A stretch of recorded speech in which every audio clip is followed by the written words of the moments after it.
안녕하세요. 골프 이벤저리스트 마인드골프입니다. 마인드골프의 골프 상식사전 저자직강 제52번째 샷 시작합니다.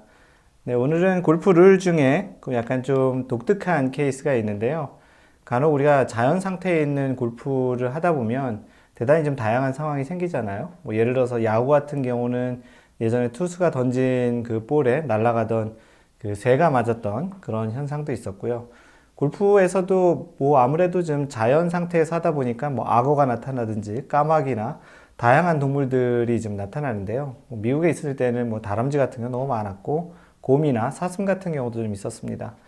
그런 것처럼 실제 골프장에서 있었던 일 중에 예전에 1998년 PGA 중계 중에요. 그 플레이어스의 그 중요한 그 홀이 있잖아요. 17번 홀에 아일랜드 홀이라고 유명한 홀이 있는데 그 홀에서 있었던 그 이야기입니다. 그 17번 TP 서그레스 파3는요. 그 이 티잉 그라운드가 이쪽에 이렇게 있고 이쪽에 그린이 이렇게 있고요. 이렇게 공이 그 들어갈 수 있는 지역이고 나머지는 다 해저드예요. 그러니까 지금은 해저드라고 얘기하는 페널티 구역이죠. 그래서 이 페널티 구역에 이 거리가 얼마 안 되는데 여기가 굉장히 유명한 TP 서그레스도 굉장히 유명한 홀이기 때문에 1년에 한 뭐 20만 개 정도의 공이 빠진다고 합니다.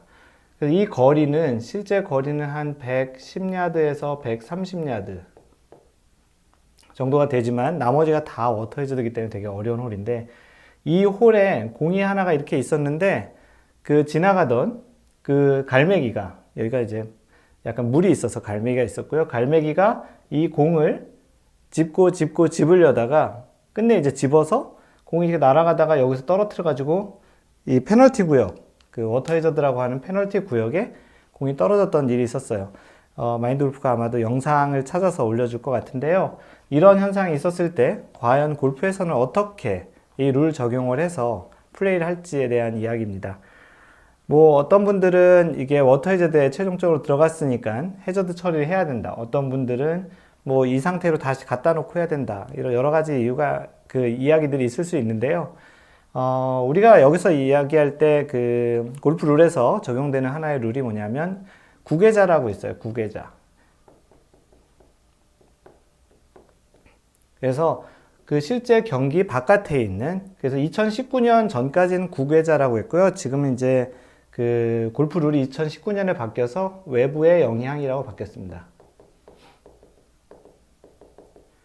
그래서 바깥쪽에서 있었던 어떤 영향, outside influence라고 돼서 바깥쪽에 있었던 어떠한 영향에 의해서 볼이 바뀐 경우에 대해서는 예전 룰에 의하면 outside agency, 그러니까 구계자에 의해서 볼이 변경된 경우에 대한 플레이인데요. 실제 플레이하는 방법은 동일하고요. 이때 어떻게 적용되는지 한번 룰에서 봅니다. 여기서 외부의 영향이라고 하면은 그 플레이어의 볼이나 장비 또는 코스에 영향을 미치는 다음과 같은 사람과 사물을 이야기한다라고 되어 있는데요. 첫 번째는 모든 사람인데 예외가 되는 대상이 있어요. 그 플레이어 또는 플레이어의 캐디, 또 플레이어와 같이 편을 먹고 하는 동반자의 캐디까지, 그리고 상대방의 플레이어와 그 캐디는 이 외부의 영향에서 빠지고요. 나머지 그 사람들을 뺀 나머지들을 다 외부의 영향이라고 해요. 가장 대표적인 케이스가 갤러리죠.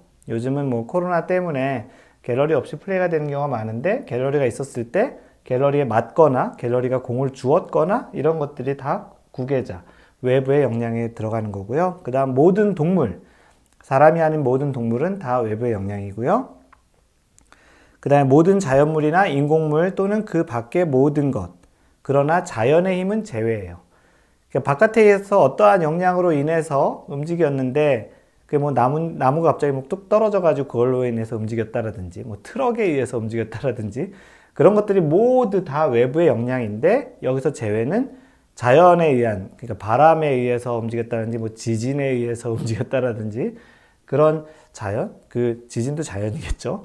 그래서 대표적인 게 사실은 바람이에요. 경사에 있던 것이 바람에 의해서 센 바람에 의해서 그린을 따라 이렇게 굴러 내려간다든지 이런 경우에 그것은 제외하고 다 외부의 영향입니다. 그래서 외부의 영향일 경우에는 어떻게 하냐 하면 다시 원 위치와 최대한 가까운 곳이라고 판단될 수 있는, 정확히 거기가 어딘지, 만약 여기가 정확히 어딘지 모르면 카메라를 동원을 하든 아니면 다른 형태의 뭐 동반자와 상의를 하든 아니면 룰 오피서, 실제 룰을 관장하는 심판을 부르든 그렇게 해서 원래 있었던 지점이라고 판단이 되는 곳에 공을 놔두고 플레이를 하면 됩니다. 만약에 이게 이 당시 1998년 이 대회에서는 티샷을 한 공이 마크를 하기 전에 이제 그 새가 물고 날아갔기 때문에 두 가지 케이스가 있어요. 하나는 마크를 하기 전에 움직인 케이스와 마크를 해서 다시 그 공을 리플레이스를 했을 때 움직인 것인데, 골프 룰 13-1에 의하면 집어 올리지 않았을 때, 이 상태는 공을 친 다음에 집어 올리지 않은 상태죠. 그랬을 경우에는 다시 원래 지점에 최대한 가깝게 갖다 놓아야 되는 겁니다. 그리고 만약에 이 마킹을 만약에 마킹을 하지 않고 만약 자연의 힘에서 움직였으면 최종 지점인 지점이고요. 만약에 외부의 영향이었으면은 그 지점을 찾는 겁니다. 다시 좀 정정해 드리면, 혹시라도 이 상황이 갈매기가 아니고 바람에 의해서 움직였으면 최종적으로 움직인 위치, 또는 바람에 의해서 물에 빠졌으면 그건 워터 해저드 처리를 하면 되는 거고요. 마킹을 하고서 움직였다라든지 마킹을 하고 나서 공이 어딘가에 그 다른 위치로 됐을 경우에는 다시 마킹을 했던 그 위치에다 놓고 플레이를 하면 됩니다. 그래서 간혹 우리도 아마추어 골퍼들도 플레이를 하다 보면 그 페어웨이에 공이 떨어졌는데 까마귀가 물고 간 경우도 실제도 있어요. 마인드 골프에서 실제 그 공을 물어서 이렇게 날아갔던 그런 장면도 본 적이 있는데, 그런 경우가 있다면 그 공이 최종적으로 있었던 지점에다 공을 놓고 무벌타로 플레이하면 됩니다. 그래서 오늘 설명드렸던 것은 새가 공을 물어 가다가 물에 빠뜨리면 이라는 주제로 골프 룰을 설명했고요. 여기서 나온 개념 중에는 외부자의 영향이라는, 외부의 영향, 외부자가 아니죠. 외부의 영향, 또 예전에는 구계자라는 그런 용어를 한번 살펴보았습니다. 이상 골프 이벤젤리스트 마인드 골프였습니다. 항상 배려하는 골프 하세요. Don't worry, just play mind golf. Bye!